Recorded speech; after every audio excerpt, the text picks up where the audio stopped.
நம் தலைவர்கள் வாழும் பூமிக்கு மெரினா கடற்கரை என்ற பெயரை விட திராவிட கடற்கரை என்ற பெயரை பொருத்தமாக இருக்கும் என்று கொடுத்தா முக்கால்வாசி பேர் வருவாங்க. இந்த இடத்துல கட்சி சார்பில் ஒருத்தனால பேச முடியாதுன்னு சொன்னாங்க. ஆனால் பேசுறதுக்கு கூப்பிட்டு வந்த ஒரே ஆள் ஏன் மாப்பிள்ள.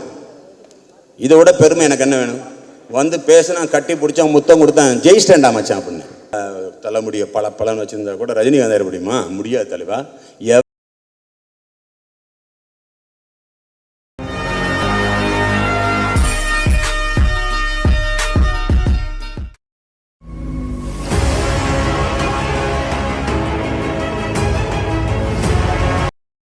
உங்கள் எல்லாருக்கும் வணக்கம்.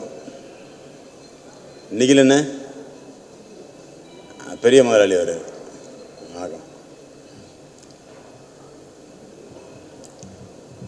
இந்த வங்காள விரிகுடான்னா நான் பெரிய ஏதோ கொம்ப சுற்றுற வேலைகளை பார்த்துட்டேங்கிறது மாதிரிலாம் இல்லை. ஓகேண்ணா, தேங்க்யூ.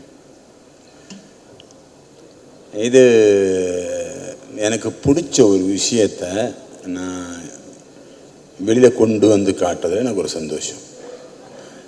இந்த 5 பேர் கலைஞர், டாக்டர் கலைஞர், முதலமைச்சர் அம்மா,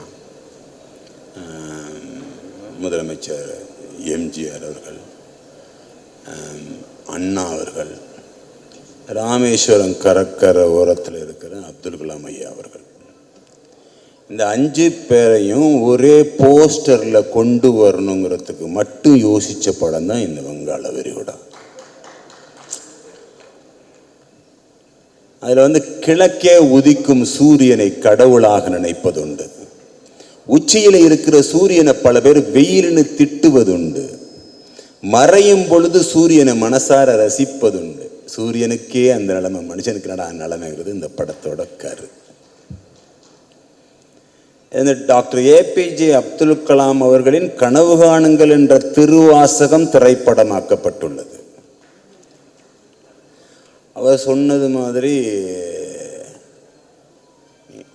இந்த ப்ராஜெக்டில்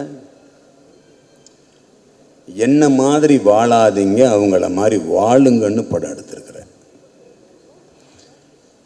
எப்படின்னா,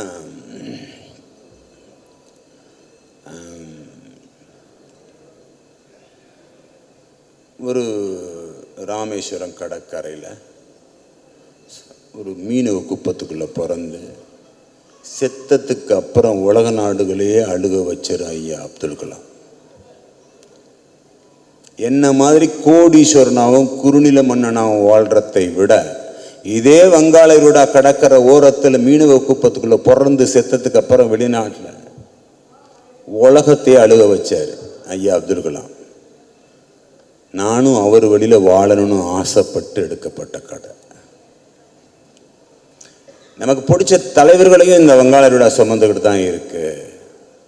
பேரறிஞர் அண்ணா அவர்கள் வாழும் இடம் வங்காள விரிகுடா.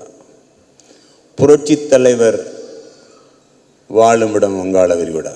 புரட்சி தலைவி அம்மா அவர்கள் வாழும் இடம் வங்காள விரிகுடா. டாக்டர் கலைஞர் அவர்கள் வாழும் இடம் வங்காள விரிகுடா. இந்த வங்காள விரிகுடா கடலின் அலைகள் ஓயாமல் இருப்பதைப் போல நமது திராவிட பாரம்பரியத்தின் அலைகளும் ஓயாமல் இருக்கட்டும். நட்புடன் குகன் சக்கரவர்த்தியார்னு முடிச்சிருப்பேன். அடுத்த படமெல்லாம் முடிஞ்சு லாஸ்ட் எண்டில் ஒரு கோரிக்கை வச்சிருப்பேன் முதலமைச்சருக்கு. எல்லாரும் கொஸ்டின் கேட்டாங்க என்கிட்ட. கட்சிங்கிற அடிப்படை ஒன்று இருக்குது, ஜாதிங்கிற அடிப்படை ஒன்று இருக்குது. எந்த அடிப்படையில் இந்த படத்தை தொட்டாலும் பூகம்பமாக வெடிச்சிருமோன்னு பயந்து எடுக்கப்பட்ட ஒரு கதை. எனக்கு தனிப்பட்ட முறையில் அப்துல் கலாம் மேலே வருத்தம் இருக்குன்னு சொல்லியிருக்கேன். என் ஃப்ரெண்டுகள்லாம் அடிக்க வந்துட்டாங்க, பேச வந்துட்டாங்க. என்ன மச்சான் நீ என்ன இப்படி எடுத்திருக்க அப்படின்னா, இல்லை மச்சான் அதுக்கு காரணம் இருக்குது. அந்த காரணத்தை உங்ககிட்டையும் நான் இங்கே சொல்ல மாட்டேன், சினிமா பாருங்கள். அதே சமயத்தில் இங்கே வந்திருக்கிறது யாரும் வெளியிலேருந்து காசு கொடுத்து எனக்கு பேசுறதுக்கு கூட்டிக்கிட்டு வராத ஆளுங்க. முதல் சினிமாவில் இப்படி ஒரு மேடை, அது மிகச்சிறந்த சரியான மேடை. தலைவன் மிகச்சிறந்த எழுத்தாளன், மறக்க முடியாத மறுக்க முடியாத தலைவன் டாக்டர் கலைஞர் அவர்கள் பேசி இந்த மேடையில் நானும் பேசுவதை நினைத்து பெருமை கொள்கிறேன் நெஞ்சில். அவர் எனக்கு இன்ஸ்டியூட்டில் படிக்கிறதுக்கு ரெக்கமெண்டேஷன் பண்ணி ஒரு ஆள்கிட்ட சொல்லிவிட்டு என்னை அனுப்பிவிட்டாங்க. அப்போ டிஆர் பாலு, எக்ஸ்எம்எல்ஏ கிருஷ்ணமூர்த்தி, இங்கே மச்சான் உட்காந்துருக்காரு சுரேஷ்னு, வாண்டு என்னை கையை பிடிச்சி கூட்டிகிட்டு போவார். எங்கள் அப்பா அம்மா 2 பேரும் அவரை நம்பி தான் விடுவார். எங்கள் அண்ணன் செத்து போயிட்டார் ஆக்சிடெண்ட்டில். அப்போது சாமியை கும்பிட மாட்டேன் நான். ஏன்னா திருச்செந்தூர் கோயிலுக்கு போகையில் தான் எங்கள் அண்ணன் ஆக்சிடெண்ட் ஆகி செத்துது. அதில் கிட்டத்தட்ட முடிஞ்சு போச்சுன்னு சொன்ன ஒரு குடும்பம் தான் எங்கள் குடும்பம். அதில் அப்பா அம்மா தங்கச்சி எல்லோரும் போயிருக்காங்க. எங்கள் மாமா பசங்க, சின்ன பசங்க. அந்த ஆக்சிடெண்ட்லேருந்து இன்னைக்கு வரைக்கும் என் குடும்பம் எழும்பி வெளியில் வரலாங்க. இதுதான் உண்மை. பாசம் மட்டும்தான் இங்கே. காசு உங்ககிட்ட இருக்கும், அவர்கிட்ட இருக்கும், அவர்கிட்ட இருக்கும். பெரிய ஆள்னு சொல்கிறவன் எல்லாம் படம் எடுக்க முடியாது. அறிவு இருக்கிறவன், சாதிக்க வைக்கணும் மற்றவங்களேன்னு நினைக்கிறவன் எடுக்கிறது தான் இங்கே படம். நல்ல பாம்பும் படம் எடுக்கும். நல்ல மனிதர்கள் மேக்சிமம் இங்கே வர்றது கஷ்டம். அறிவாளிக வர்ற இடம். அப்படி ஒரு மேடை இந்த மேடை. எனக்கும் நல்லா பேச தெரியுதுன்னு நினைக்கிறேன், சந்தோஷப்படுறேன். அதில் ஒரு கோரிக்கை வச்சிருக்கேன்.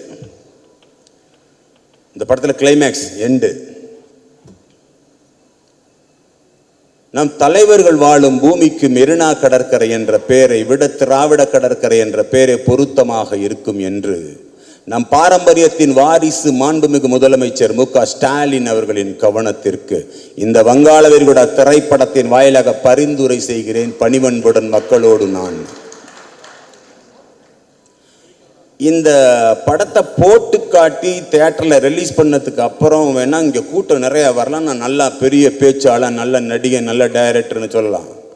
அதுக்கு வளர்ச்சி அடைகிறதுக்கு நல்ல அப்பா அம்மா வேணும். எனக்கு கிடைச்ச அப்பா அம்மா மாதிரி யாருக்கு கிடைச்சிருக்குன்னு எனக்கு தெரியாது. அப்படி ஒரு அப்பா அம்மா. அதே மாதிரி என் மாப்பிள்ளை ரொம்ப பிடிக்கும்.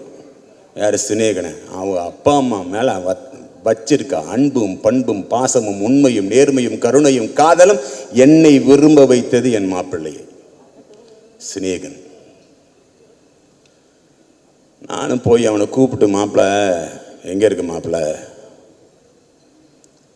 சொல்லு மச்சான், மச்சான் எங்கே, என்ன மச்சான், என்ன மச்சான். அரசியல் பயங்கரமான சூடு பிடிக்கிற நேரத்தில் யாருமே உன்னை நம்பி இங்கே வந்து பேச முடியாது மாப்பிள்ள. இதில் பாதி பேருக்கு கட்சி, பாதி பேருக்கு மற்றதெல்லாம் இருக்குது மாப்பிள்ள.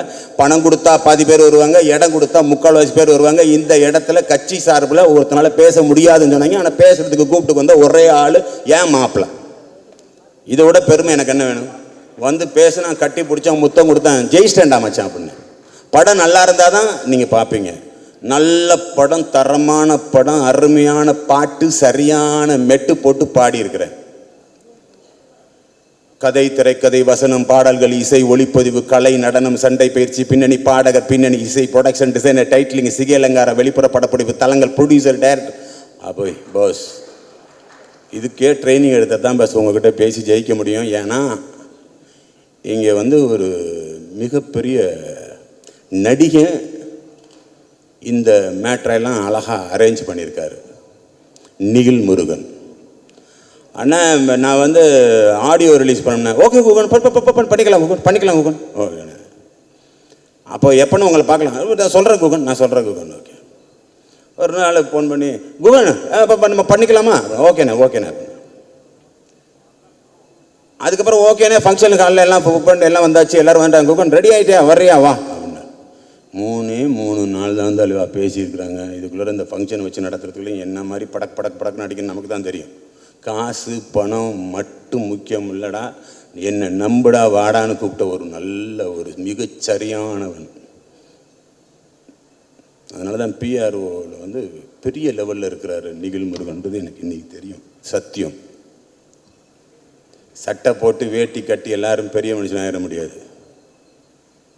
நல்லா தலைமுடியை பலன்னு வச்சுருந்தா கூட ரஜினிகாந்த் ஆயிட முடியுமா? முடியாது தலைவா. எவன் தலையில் என்ன எழுதியிருக்கோ அதுதான் நடக்கும். நாளைக்கு எனக்கு இங்கே இருக்குது அப்படின்னா இது கண்டினியூ ஆகும். அதனால் உழைக்கிறேன், பொழைக்கிறேன், என்னை ஆசீர்வாதம் பண்ணுங்க.